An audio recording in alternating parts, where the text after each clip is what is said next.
안녕하세요. 저는 농업의 지능화를 만들어 나가는 기업 팀스페이스팜의 대표 서유리입니다. 제가 좋아하는 일을 선택해서 일을 하다 보니까 좀 일에서 의미를 찾는 거를 굉장히 좋아하는데 결국에 일을 하다 보니 이 일이 먹고 사는 문제 이외에는 이제 다른 의미를 찾기가 힘들다라는 생각이 많이 들더라고요. 그래가지고 결국에는 사람들이 먹고 사는 문제가 가장 크구나 이 생각이 들어서 이제 농업 쪽이 정말 그만한 가치나 포텐셜을 갖고 있다라는 생각이 들어서 사람들의 이런 먹고 사는 문제들을 한번 해결해 보고 싶다는 마음으로 창업을 하게 됐습니다. 저희 서비스는 이 머신러닝에 대한 솔루션을 제공하는 기업인데요. 근데 이 솔루션이라는 거는 현장에 있는 데이터 수집 장비부터 시작해서 빅데이터 플랫폼, 그리고 머신러닝을 구현할 수 있는 인프라, 그리고 여기에 추가적으로 인공지능을 서비스할 수 있는 이 모든 인프라를 제공하는 게 저희 서비스라고 보시면 되겠습니다. 장비에서 굉장히 단순화돼 있고 간편해서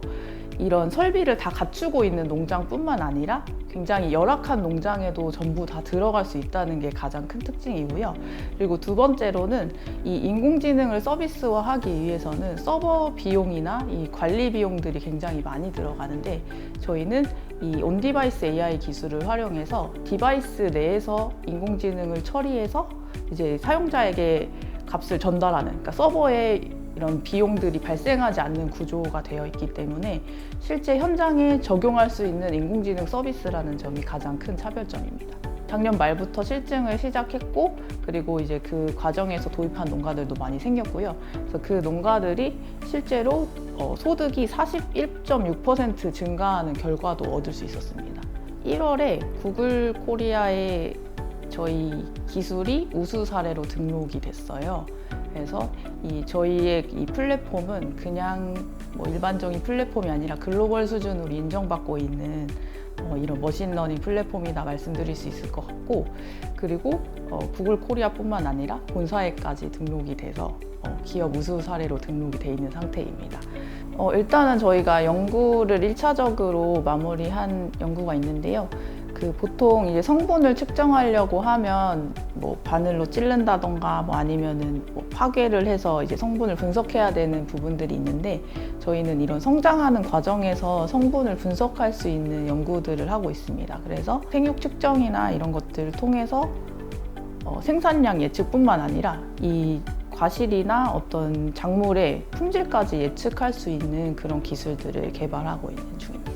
그 환경을 제어할 수 있게끔, 만약에 내가 원하던 성분이 이게 안 올라온다면 이제 조절을 해서 비료를 다른 걸 준다던가 이런 식으로 해서 조절할 수 있는 그런 기술까지 갈 거라고 이제 보고 이제 연구 개발하고 있는 부분이죠. 지금 데이터 기반 농업들을 어떻게 사용하시는지 모르시는 분들이 되게 많이 있는데 사실 이 환경을 조절하면 이 생산량도 조절을 할 수가 있고, 그리고 품질이나 이런 것도 조절이 가능하기 때문에 이런 이 조절을 통해서 생산량이나 품질을 조절할 수 있다고 하면 또 수요 예측을 통해서 이런 로스율도 감소시키고 유통도 변화시킬 수 있는 부분들이 많이 있다고 생각합니다. 주 타겟으로 하는 게 대저 짭짜리 토마토인데 이 짭짜리 토마토가 중과가 최상품이에요.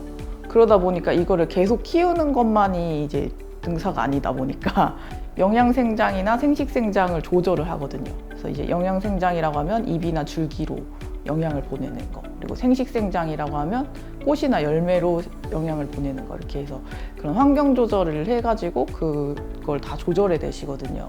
이 기후변화 때문에 생산이나 이런 것들이 불안정해지고 농가 경영도 불안정해지고 식량 안보도 불안정해지고 이런 부분들이 되게 많아요. 그러다 보니까 이제 정말 식량이 인류의 정말 숙제가 된 상황이다 보니까 그런 사명감을 가지고 일하셨으면 좋겠고, 저희도 그런 부분들을 항상 고려하면서 이제 사업을 진행하고 있습니다.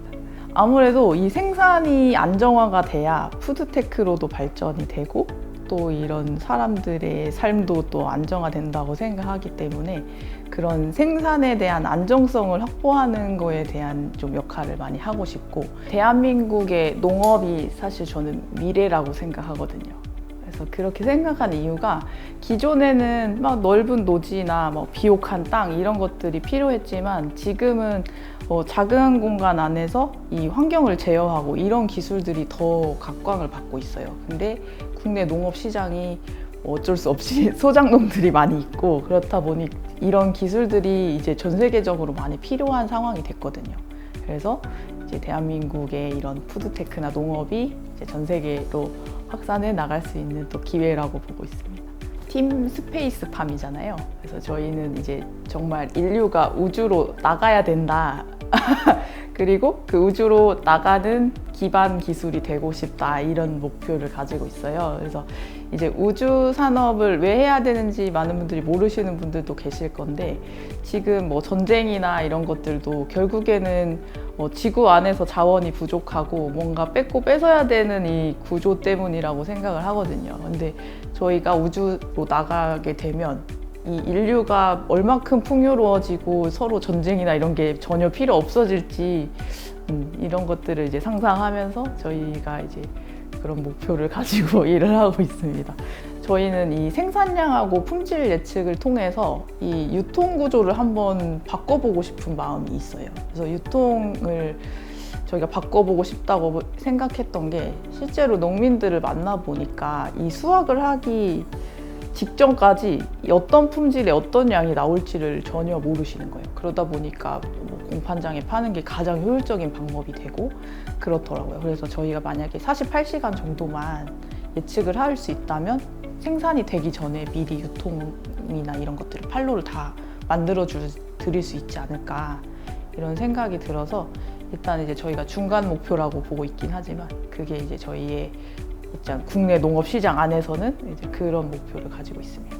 일단은 지금 국내 농업은 정부가 거의 주도하고 있다고 봐도 무방하거든요. 그렇다 보니까 정부의 기조나 이런 방향들이 농업의 발전을 어떻게 이끌지, 이런 게 이제 많이 결정이 돼요. 그런데 이제 기존의 농업 산업들은 이런 하드웨어 설비 위주로 발전을 하다 보니까 정부 예산들이 뭐 각지로 흩어져 있다던가 이런 식으로 예산이 편성이 되더라고요. 근데 지금 어쨌든 그동안 하드웨어였던 시장을 소프트웨어로 끌고 와야 되는 상황이다 보니까, 소프트웨어 산업은 그렇게 다양한 기업들이 하지 않거든요. 결국에는 선도하는 한두 개 기업들이 그거를 끌고 가야 되는데, 그게 이 산업 구조랑 지금 변화가 필요한 상황이지 않나, 이 생각이 들어서 그런 부분들을 조금 고려해서 그 정부의 방향들을 정해 주시면 좀 좋을 것 같습니다.